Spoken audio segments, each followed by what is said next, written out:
everyone. How are you all? I'm back with the more cases. जैसे कि हमने start किए हुए थे स्टैटिस्टिक्स के केसेस. तो अब हम आज जो डिस्कस करेंगे बेटा वो है लिए स्टैटिस्टिक्स में ही है, लेकिन और कुछ 2-3 केसेस मैं लेकर आई हूं आपके लिए वैरायटी, ताकि आपको टैकल करना के स्टडीज को आ जाए properly before you reach to your paper. तो इस केस में मैंने कहां से लिया है, टॉपिक पार्ट्स ऑफ टेबल है और चैप्टर 4 है. आई am sure you know that presentation of data, जिसमें टेबुलर प्रेजेंटेशन से ही मैंने केस लिया है. चलिए देखते हैं what this case is all about. ये देखिए एक टेबल दे दिया हमने आपको और यहाँ table number, as you know table के सारे कंपोनेंट्स आपके बुक में भी हैं, आपके सिलेबस में है, आप जानते हैं. टाइटल होता है, यूनिट्स होते हैं, कॉलम्स के हेडिंग्स को कैप्शन कहते हैं, रो हेडिंग्स को स्टब्स कहते हैं, और बॉडी होती है ये जो इधर सारा एरिया है, एंड देन सोर्स है, फुट नोट है. चलो अब हम ये नहीं पढ़ने लग जाएंगे बेटा कि मेल इतने हैं ये फीमेल, ये नहीं. अब हम क्वेश्चन देखेंगे, according to that we will decide what are we suppose to read. चलो नेक्स्ट क्वेश्चन देखते हैं. Why is table number assigned to a table? That's a good question. ये तो आपके बुक में भी है कि टेबल, अच्छा टेबल बनाने के लिए क्या क्या इंपॉर्टेंट. तो आपके तो टेबल नंबर होना चाहिए. तो ये जैसे यहाँ टेबल नंबर दिया है, टेबल 4.5, आप क्या लिखोगे भाई? टेबल नंबर क्यों होना चाहिए? बहुत अच्छा रेफरेंस है. बिकॉज अगर मुझे पूरी बुक में कहीं पर लिखा है कि टेबल देखें, लेकिन उस पेज पर बहुत सारे टेबल्स हैं, तो कौन सा देखें, राइट? तो वो मुझे कहां से मिलेगा? रेफरेंस को देखकर. It is always nice. आप इसको एग्जाम्पल के साथ भी समझा सकते हैं. एक बुक में इंडेक्स बनाया जाता है, why? So that you can reach to the chapter directly. ऐसे ही it is a kind of index where you can reach to the table directly. और अगर आप इससे क्या हो जाता है, पढ़ने वाले को और समझने वाले के लिए ये आसान हो जाता है रेफर करना. So it's a reference number which takes the reader to directly to the table. All right? चलिए आगे चलते हैं. Heading और designations of vertical columns are called. अब आई एम श्योर आपको पता होना चाहिए vertical columns बेटा. ये देखिए, अगर हम ऐसे लाइंस बनाएं तो ये हॉरिजॉन्टल होती हैं, ऊपर से नीचे बनाएं तो वर्टिकल होती हैं. कई बार बच्चों को इसमें कंफ्यूजन रहती है, इसलिए मैंने ये बात बताई. अगर आप रोज ऐसे रोज बनाते हो तो ये हो गया हॉरिजॉन्टल, तो रो का हेडिंग पूछ रहा है. आप अगर इस तरह से लाइंस बनाते हो तो ये हो गया वर्टिकल, यानी कॉलम का हेडिंग पूछ रहा है, that is captions. So what are you suppose to write here is captions. Then in which part of the table numerical informations are shown. कहां दिखाई थी जी न्यूमेरिकल? ये है सारी न्यूमेरिकल इंफॉर्मेशन. क्या है ये? Body of the table. बड़ा आसान हो गया आंसर देना. So it's the body. ये देखो बेटा, ये तो मैंने आपको आसान बनाकर दिया है, लेकिन एक बात याद रखिए, आपको ये याद होना चाहिए. अगर वहां ये नहीं लिखे हो कैप्शन और स्टब्स तो आपको पता होने चाहिए, because it is part of your syllabus. चलो आगे. तो कहां पर दिखाते हैं जी? बॉडी में, body of the table. What is the importance of source of a table? ये जो सोर्स दिया है इसकी क्या इंपॉर्टेंस है? क्या इंपॉर्टेंस है इसकी? आपके नोट्स में है, बुक में है कि सोर्स यानी आपको पता चल जाता है कि ये जो डेटा है ये कौन से ईयर का है और कहां से लिया गया है, वेदर इट इज ऑथेंटिक और नॉट. क्योंकि source only defines whether the data is correct और नॉट. अगर सोर्स बड़ा अच्छा है और ऑथेंटिक है, so you can rely on the table. And may be source ऐसा है जिस पर आप रिलाई नहीं कर सकते, तो हो सकता है फिर हम उस टेबल को रेफर ना करें अपनी स्टडी में. So I am sure the point is clear. So this was all about this particular case. चलें आगे. Let's move further. Case number 5 I have taken from measures of central tendency, arithmetic mean, जिसमें हम ज्यादातर numericals करते हैं, लेकिन अगर case आता है तो कैसा होगा, चलिए देखते हैं. Oh wow, it's a picture. Scale दिखा दिया, मीडियन लिख ही दिया यहां पर.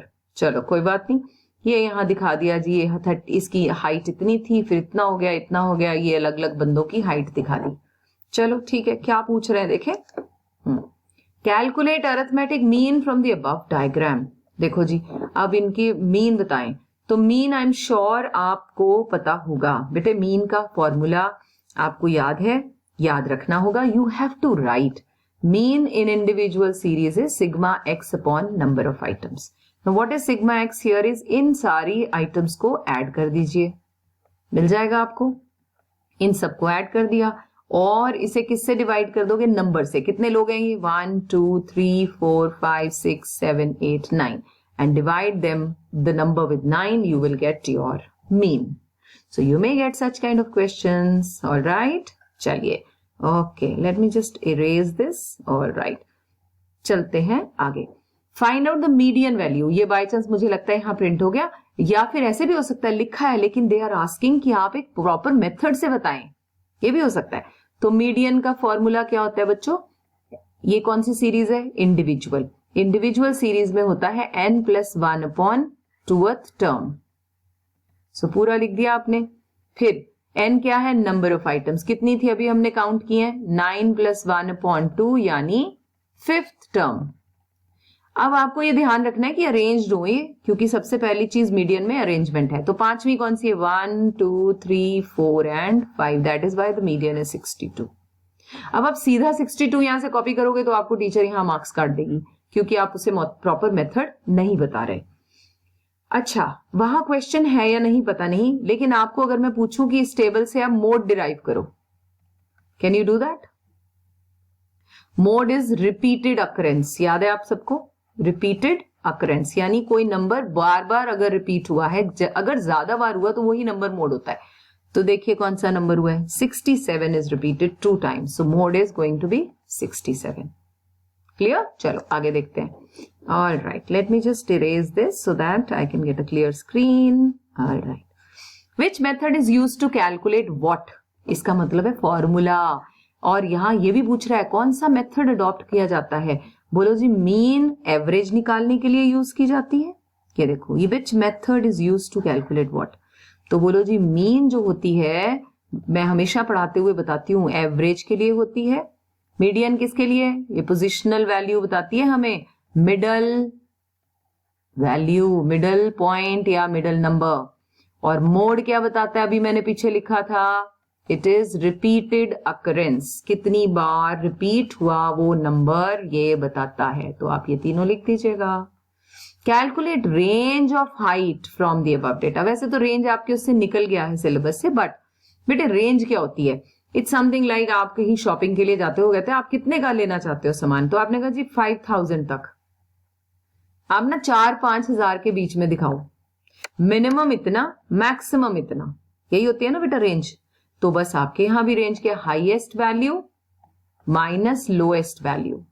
ओके, सो कौन सी हुई? देखो ये हाईएस्ट है 77 माइनस 38, तो क्या बना? 77, hold on, 77 minus 38 will be your range. Minus करके नंबर जो आएगा वो यहां नोट कर देंगे आप.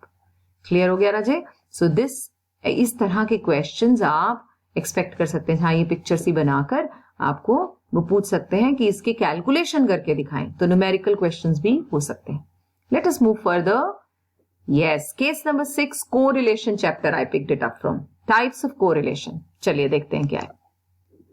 ओ, ये तो स्कैटर डायग्राम है, हमने देखा हुआ है, देखा है आपने अपनी बुक्स में. Scattered, you remember? ये परफेक्ट, पॉजिटिव, नेगेटिव, ये हो गया हाई डिग्री और moderate, and this is 0, right? चलो देखते हैं. अब इन्होंने नाम नहीं दिए, ये आपको पता होने चाहिए अगर आप घर से पढ़कर आए हैं तो.